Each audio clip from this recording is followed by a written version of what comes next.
Have you ever noticed how some people seem to have an almost supernatural control over the environment around them without saying a word?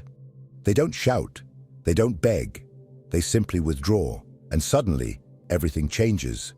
The energy shifts. People start to question, to chase after, to feel. Now, imagine if you did the same. If you stopped reacting immediately to everything, if you chose silence instead of the automatic response, retreat instead of explosion, what do you think would happen? That's where the point lies. When you stop being always available, emotionally, physically, psychologically, the world around you goes into crisis.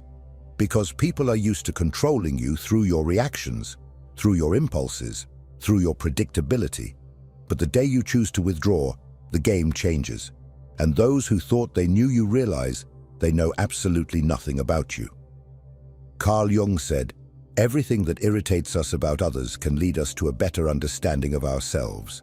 Now think about this. When you become inaccessible, who really gets desperate? Who gets irritated? Who tries to provoke you just to elicit some emotion back? This reveals more about the other than about you.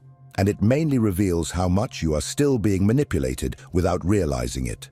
You keep giving yourself to please, to maintain peace, to not lose people who deep down were never really with you. And with every forced yes, every immediate response, every emotional reaction, you give away a piece of your energy. And at the end of the day, what's left? Tiredness, frustration, an emptiness you can't explain, but I'll tell you why. Because you are too available for those who don't deserve even a minute of your silence. This video is not about turning your back on the world. It's about choosing yourself. It's about learning what Jung called individuation, the process of becoming whole, authentic, complete. And this process begins when you understand that silence can be stronger than 1,000 arguments.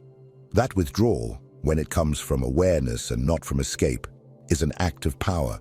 So I ask you now, looking into your eyes, how long will you continue to be controlled by the emotions of others? How long will you react like a puppet every time someone pokes your wound? Maybe it's time to cut those strings, to withdraw, to become a mystery, because when you stop being available, everything changes.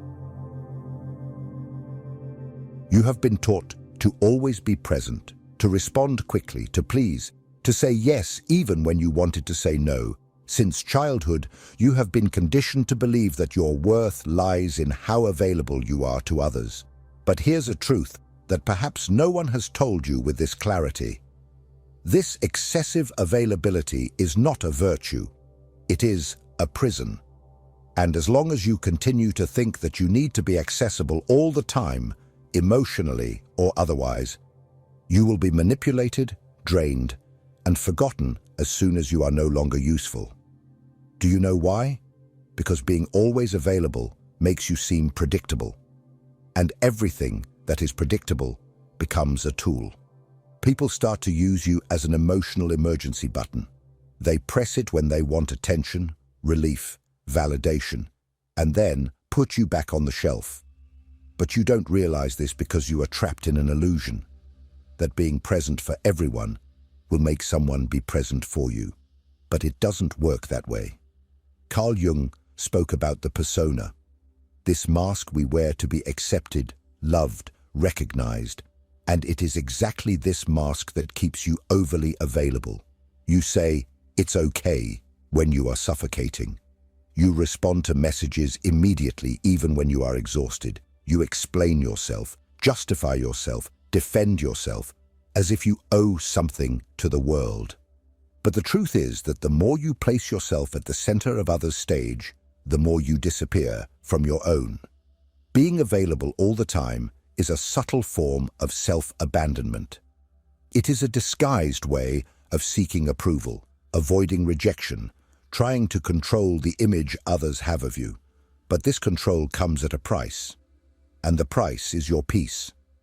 It is your vital energy being distributed as if it were infinite, when in fact it is limited, very limited. People who want you available all the time, in fact, do not want you. They want what you provide: validation, company, distraction, emotion.